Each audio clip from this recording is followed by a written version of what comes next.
Welcome to Courtside, where we sit on the sideline and we discuss sports as if we can do it better ourselves. I'm your host, Mr. 300. Today is a special day. Today's our athlete of the week, and our athlete of the week is a three-sport athlete. He plays football, basketball, and he runs tracks, and he excels at all three. He's made all district honors in football and basketball. Help me welcome to the show, Kervin Johnson, our athlete of the week. How you doing today, my brother? I'm good. You good, man? Yes, sir. Man, before we get started, any shout outs you want to give out to anybody? No shouts out? None? To your parents, coaches, yeah, my your mama, your dad? All right, what you want to say to them? Just thank y'all for doing everything y'all can do for me and providing. Gotcha. All right, so no teammates, no girlfriend, no nothing? Nothing? None of that? No, sir. All right, cool, man. All right, so before we get into the sports and all that stuff, man, how I introduce you as far as being a three-sport athlete, but just tell the people, who are you? Outside of sports, outside of practice, outside of game time, outside of film, outside of workout, who is Kervin Johnson, the person? I'm a relaxed person. I don't really got too much to say all the time. I mean, I can be funny sometimes with my friends, though. Gotcha. So when you say be funny, so you like to crack jokes with your friends, y'all like prank each other and things like that? Yes. What type of prank stuff y'all do? I mean, I don't know. It's just be in the moment. Be in the moment. Gotcha. Yeah. I remember them days, man, playing sports, right on the school bus, man. I know we should, like, people should sleep on the bus, but we would pour water on them and things like that. Oh, yeah, we'll like, do that yeah, we sometime. do all that, or we'll be playing, or we take their jersey and put it over their heads or whatever. So we did some of those same things too, man. So me growing up, like I said, I played sports in high school. That was like 20-something years ago. You probably weren't even born yet. No, you weren't. How old are you? Like 17? 16. 16. Man, you look 30, man. I'm just messing with you, man. But like I say, I understand the camaraderie and being around your teammates and having fun. That's kind of carry over into the play on the court and things like that. All right, man. So what inspired you to want to play football, basketball, and run track? I didn't start running track till I was in high school. No, I started in junior high. Yeah. I didn't make the team in 7th grade, though. Gotcha. Why you make the team? I was slow. But then the next year I could jump. Gotcha. But I'd probably say what inspired me to play football. I used to always watch Cam Chancellor. Gotcha. Yeah, I wanted to play safety. Oh, Cam's, yes, man. Seattle, man. He was a dog, man. So you say you wanted to play safety. So what changed that? So what was the transition to you playing with wide receiver and not playing safety? I wanted to play safety in Red River, but they ain't let me because I was good at DN. Gotcha. So yeah, I just never was able to play. Gotcha. So and then what was the transition to going to wide receiver? I was in junior high and I played tight end in 7th grade, and then in 8th grade I started playing receiver. Gotcha. And from there you just fell in love with it? Yes. All right, so I know it's early in the season. You had a game to where you had 11 catches, 143 yards, correct? Yes, sir. What was that moment like for you? Oh, it was fun because that was the first time I ever got the ball that much because I used to get the ball like once a game my sophomore year. Gotcha. And what would you think was the jump from your sophomore year to you getting those 11 catches and totaling over 143 yards? Oh, all the seniors left and I trained. Yeah, we had some dogs. So all the seniors left and you waited your time, right? You prepared the whole time the senior was there. So and when it was your time, you did your thing, right? And this was back in week 2, correct? Yes. Sir. And who were you playing? Leesville. So was that like a rivalry game or a game that you was hyped up for? Or was it just one of those things where everything just kind of happened your way in the game? Everything really just kind of happened our way. And would you say that game kind of put you on the map? Yeah, probably. And why you say that? Because somebody had made an article and I had got player of the week. And from that moment, and again, like you say, for me, that's when I started to notice, and not even knowing that your mom was in the military with me, so I didn't even know it until I found that out, man. But it's one of those things. So it's like it's a small world, man. But then when I seen those stats, I was like, yes, this kid is for real. And I think I seen you again, man. We was at a 7-on-7 tournament in Shreveport, I believe. Was it Shreveport? I think it was Shreveport, and again, I seen you. We was there, and And I was talking to one of the other guys, and I seen you walking. I was like, man, who is that kid, man? I was like, man, he's tall, he's big, he got the size. And then when I seen you play, I was like, yes, because I seen you online, I seen you on Facebook, social media. You see the highlights, people post them and things like that, but it's not the same until you see it in person. And when I seen it in person, I was like, yes, he is legit. He got the height, he got the size. I was like, then when I found out you was a junior, I was like, wow. So I was like, going into his senior year, it's gonna be even crazier because for one, you was able to get that experience on the field. And now with you playing 7-on-7 with the Jack boys, you're able to kind of get that one-on-one experience to where you really home in on those individual skills. So let's talk about 7-on-7. How has that experience been for you? Oh, it's been fun competing. Then my 7-on-7 coaches train us a lot too. Gotcha. So we stay in the lab. And he trains your footwork and the strength training, or what type of workouts do he do with y'all? Like footwork, DB drills, wide receiver drills. Gotcha. One-on-ones. All right, so I seen you had this amazing catch in the tournament down there in BR. Yes, sir. Walk us through that play. When you call game and put y'all in the finals, my coach told me to run a comeback and go. The drive before that, I didn't know how to run it. And then we got on the sideline. I was like, show me how to run it. And then our defense had got to stop. And I was like, come back and go. And then everything just happened from there. It's going to happen from there. And it was kind of one of the most iconic plays of the tournament, man. That play was all over social media. Matter of fact, I seen it. I think it was last night. I was on Instagram and they put a highlight video together and they actually had that play on there. So I would say, man, your talents are really well-rounded on the football field, man. But let's get off into some basketball, man. We sitting here live on courtside, man. This is about basketball. I played basketball or whatever. I seen some of your game. I still think I can take you though. I think. Oh, you just being nice? Oh, you for real? No, I'm for real. You for real? Why you say I can take you? I'm not really that good at basketball. Man, come on now. I'm just athletic. But see, that's how it starts. So the athleticism translate over, man. And like I say, you playing basketball, I seen some of your highlights, man. And also I seen where you had 7 blocks in one game. So take us through that moment, man. Was the team just that short, or were you just that dominant around the basket that game? Nah, my guards guard. They guard pretty good for the most part, but like sometimes they'll let somebody drive by them and I just block it. You just block them. All right. So you had 7 blocks that game. I say you averaged about 13 points a game, correct? Yes, sir. All right. So besides the points, besides the blocking, and you said your athleticism. Now I seen you dunk, right? I'm seeing the highlights to where you catching lobs and things like that. What is that feeling like to catch that lob or to go fast breaking and dunk on someone? What be going through your head in that moment? It'd be fun. Because that's really all I can do in basketball is block shots and dunk. It hurt when I dunk sometimes. Why it hurt? You jumping high or you hitting your wrist? I be hitting my wrist. Gotcha. See, when I used to dunk, I know it might not look like I used to dunk, man, but see, with the fingertips, man, you got to make sure them fingertips that's it. You gotta throw it in. I'm gonna show you one day, man, how to do it, man. All right, so let's talk about. So we've been talking about football. We've been talking about basketball. Now let's get out into the being able to manage all of that, man. So preparation wise, what do you have to do every day to prepare yourself for all these sports? Really, I know it sounds bad, but I really just freestyle most of. What you mean freestyle? Like, I just do it. Like, you just do it. No plan. I just go. You just go with it. So whatever going on at that moment, you locked into that, and then you get the work in, and then you move on to the next. And that's honestly, that is a plan though. Like I say, you say freestyle, but for you, it comes easy, right? It comes natural for you to be able to, hey, today is the football workout. Tomorrow could be a basketball, it could be track.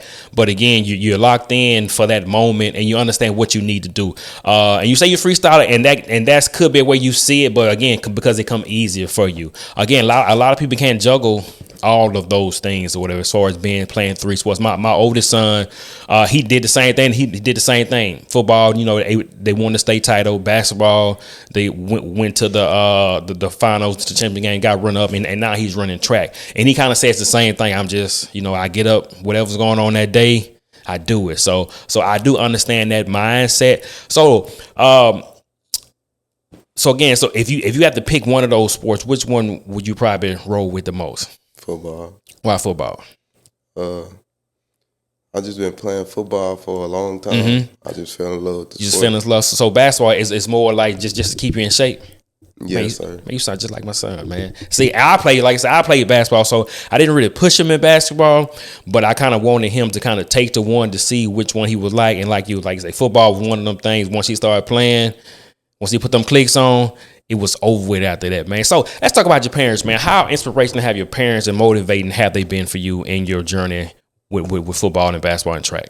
Oh, they motivate me a lot. They want it just as bad as I want it. Just as bad as you want it. So what are some things that they do to keep you motivated when you might not feel like you want to do it all the time? When it's like when I got a training session, even if I don't want to go, they'll make me go. They make you go, and those sometimes be some of your best workouts, man. Because you have to understand, like as parents, we want our kids to succeed, not just like I say sports wise, but just in life. And if this is what gets you out of bed, and if this is what keeps you making good grades, keeps you showing up and showing out, keeps you responsible, keep you humble, then they're gonna push you to do it. So I'm glad you have some good things to say about them. So let's talk about your dad. So how tough is your dad on you when it comes to these sports? Is he one of those dads at the game, cutting up, cheering, or is he just sitting in the stands, just kind of hanging out? Nah, he be cheering a lot. I hear him a lot. You hear him a lot. So you hear more than your mom's? Probably not. So your dad is the one who, if something happened, he running on the field. Yes. Gotcha. And see me, I'm the total opposite. I'm the parent that's just gonna sit there and be quiet for most of the game until, you know what I'm saying, if it's a big time game or if it's crucial, then I get up and start cheering. But I'm the parent that's in the back waiting, kind of just hanging out, ready to critique your game after it's over, to tell you where you can improve it, man. Because my son, as soon as the game over, I'm letting them know, hey, you should have did this, you should have did that. You play good though, but hey, next time work on this. All right. So, got any siblings? Yes. Sir. So you the oldest? Yes. Sir. So for them, how is the feeling for them to see you play at a high level and perform? Oh, I think they be enjoying it. My little sister always be yelling when I'm on the field. We're on the field, yeah. So and she's probably your biggest fan, correct? Yes. So is that a motivating factor for you to be an example for your siblings? Yes, sir. Why is that? They watch everything I do. I know I just got to be a good role model. Got to be a good role model, man, because like I said, that's very, very important to be that role model for your siblings, man, because, again, they're watching you. What you do is what they're going to do. And if they see you make it, they see you succeed in doing great things in life, then they're going to feel the same way about themselves. Like I tell my oldest son all the time, your siblings up under you, if you go to college and play college football, which he's about to do, then your younger brothers, they're going to be like, well, my brother did it, this is normal.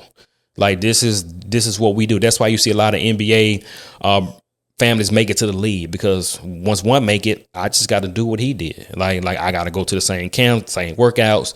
But again, I'm gonna be a little bit better. But it's that setting that norm. So if you can set the norm for your family, then moving forward, the sky's the limit across the board, man. So, again, like I say, let's jump back into this football, since that's your favorite sport or whatever, man. So, so what do you think you're gonna do on the field next year? How dominant do you think you can be on the field going into next year?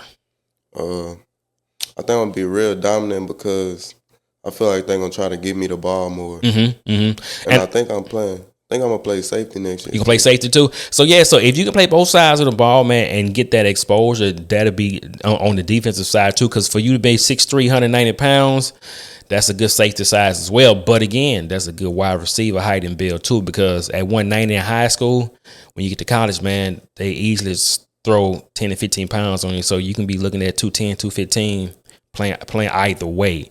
So what type of work have you been putting in to get ready for next year? Well, I'm in track right now, so that keep me in shape. So that's like my conditioning. And I got a a speed and agility coach. I go there. If I'm not there, I'm training with Prime.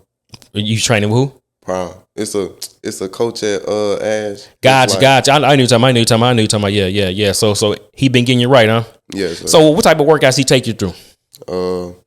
He got drills that get me on my break. Work on my cuts, my catching. He do a lot. Gotcha. So you say get you out your break. So how important is getting out your break fast?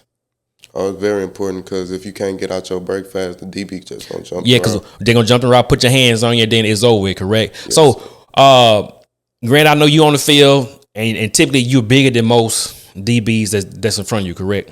So, but they are a lot quicker. So, what are some techniques you like to do to get past them, or to get them on your hips or whatever you need to do? Throw by drill. Mm-hmm. That help a lot. What's a throw by drill? Walk me through it. Like if I'm running a curl and the DB there, like when he turn his hips, I break and I just throw him by. Gotcha. And that's something you do right there off the line, pretty much, correct? No, it's like at the top of your route. At the top of your route. Gotcha. All right. So, what are some other things you like to do as far as when you reading the cover? So when you get to the line, do you automatically understand what the DB is trying to do to you, or do you have to get into your route to understand what he's trying to do? Nah, most of the time I understand at the line. So what do you look at whenever you get to the line? Are you looking at his feet, the way he's positioned, his hands? Most DBs have a certain technique or a certain stance that kind of gives away what they're wanting to do to you. What are some things you notice as soon as you get to the line when you're looking at the DB? They stands and they hands. Gotcha. So if their hands are which way, what do you typically do? Like if they hands up or if they moving them, I know they probably finna try to put hands on you. Gotcha. So it's more like a twitch, huh?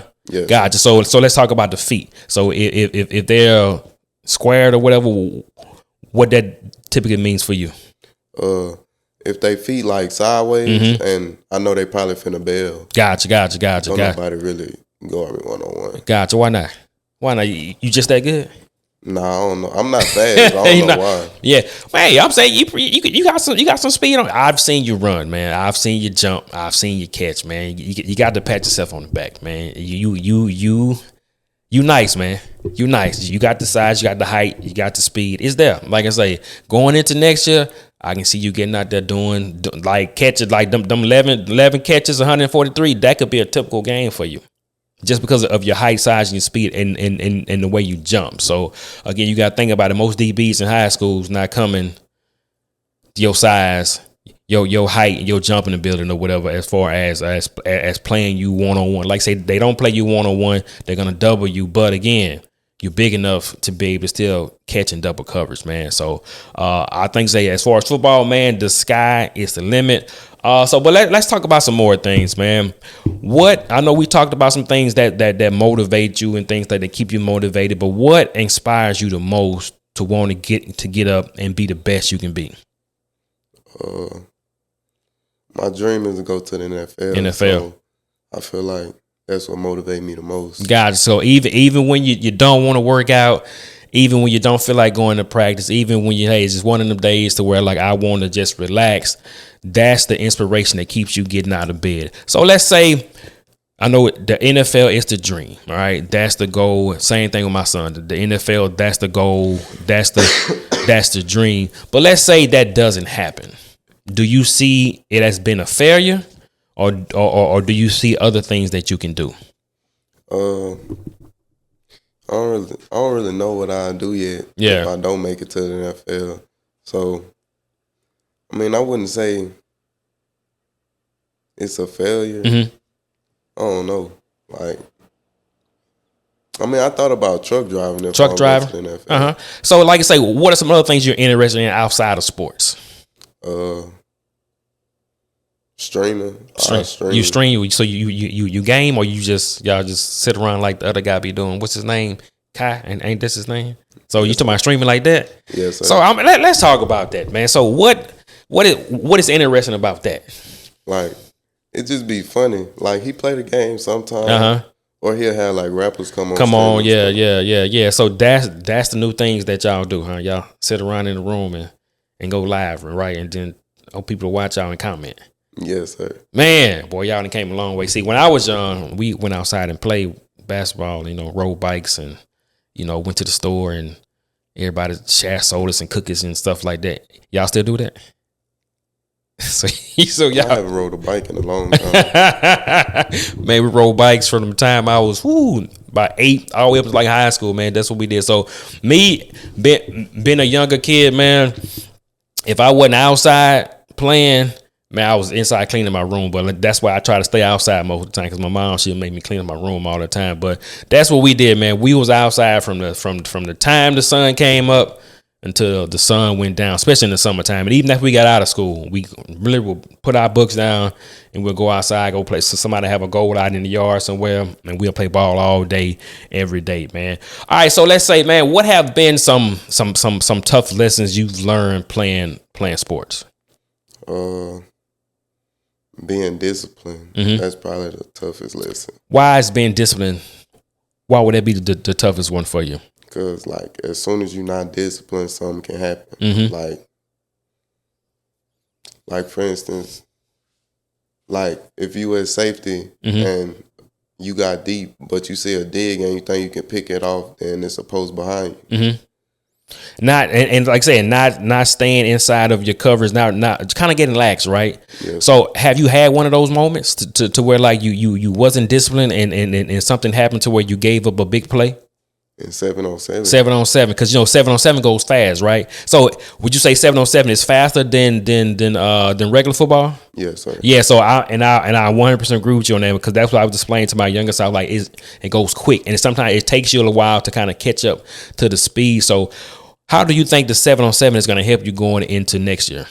It's keeping me working, because like I said, my coach trained us a lot, and just getting the one-on-one reps. The one-on-one reps, yes. So that helps you be able to be comfortable with somebody riding you pretty much your whole route, or being able to catch on somebody while you're in your routes. And I can honestly say, you're gonna see a big difference in your game from the 7-on-7. And like I say, granted, it's the individual skills. It's the one-on-one. You don't have any help, so it's you versus them. So and like I say, and from watching you out there, I'm liking what I'm seeing, man. So when did you know that football was it? Not just because I like to play it, but when did you realize, you know what, I'm actually good at this?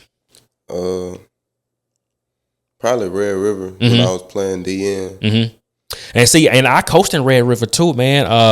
My oldest son played in it. My youngest son played in Red River. So you pretty much played in Red River your whole youth football career, correct? Yes. Sir. So what did you like most about playing in Red River? My favorite year to play Red River probably was when they let me play safety. Finally. Why was that the favorite? You was able to get interception, or you was able to hit? Both. So do you like to hit? Because playing safety, you got to be able to lay that hammer down. I'm not gonna say I like to hit, but I will. You will.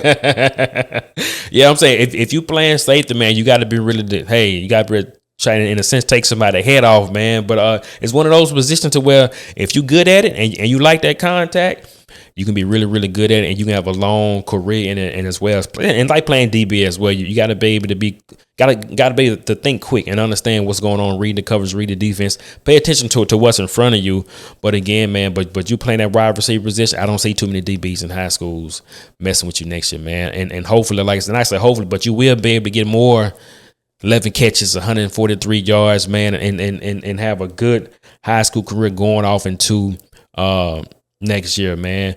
So let's talk about a few more things, man. So let's jump back on basketball, man. So I know I seen you got the ACA Athlete of the Week as well. I seen your interview. Your teammates, they talked highly about you, man. Why do you think your team like you so much? I'm a cool person to be around. I joke and play with all my teammates. So we just got like a brother relationship. Gotcha. So let's talk about your coach, man. What do you like most about your high school coach as far as basketball? He hard on me. He don't never let me slip. He don't let you slip. So what are some things that he tells you to kind of keep you on the straight line as far as what he might not say to anybody else?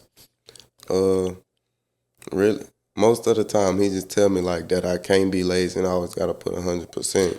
And why is that? Cause even when I think ain't nobody watching, somebody always Gotcha. watching. Somebody's always watching you, and that's what I wanted you to say, man. Because again, you are one of the leaders on the team. You like if you slack, they're gonna slack. All right. So keep that mindset. So you got in the funny stories about your coach. He always yelling at us. Man, you know your coach can hoop too, right? He been there playing with y'all. Sometimes, yeah, man. Back in the day, man, he was a hooper, man. It was probably still is, man. Like I said, I hadn't played it with them in a minute, man. But we should play in some leagues together a few years ago. But he can hoop, man. So whatever he's telling you, man, hey, take heed to it. Take as much advice you can from him, man, because he played on the college level, so he know what it's like to play at the next level. And just take his advice, all right? So let's talk about your football coach, man. What you like most about your football coach? He care about me a lot. Like I can tell. He talked to all the college coaches about me. He helped me out. He helped me out a lot. That's really it. Gotcha. In the funny stories about him that you wouldn't share? Always yelling too. So what you mean yelling? So he just be yelling, or is he saying something? What is he saying that? Just yelling and cussing.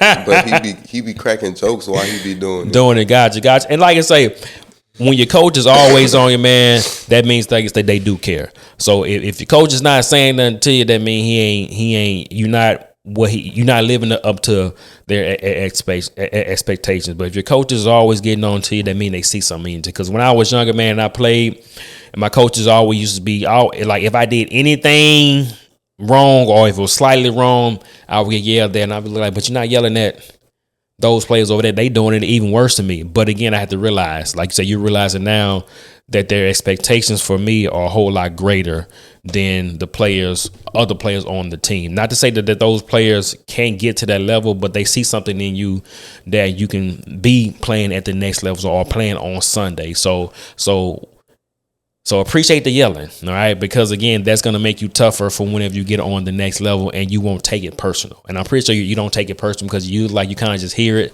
listen to it, pick out what they're trying to get you to do, and you go do it. All right. So I can definitely see that about you, man. Man, I enjoyed the interview. You enjoyed yourself? Yes, sir. Man, before we go, man, I need to present you with a little something, man. I got our courtside athlete of the week, man. Got your name on it, man. Everybody look at it, like it. All right. Want to get that to you, man. I appreciate you for coming on. Thank you. Man, any last remarks you want to say before we go? Thank you for having me on here. All right, man. I appreciate you, man. You guys have been listening to Courtside, where we sit on the sideline and we discuss sports as if we can do it better ourselves. I'm your host, Mr. 300. You guys know our athlete of the week, Kervin Johnson. Hope you guys enjoyed yourself. See you guys on the next one.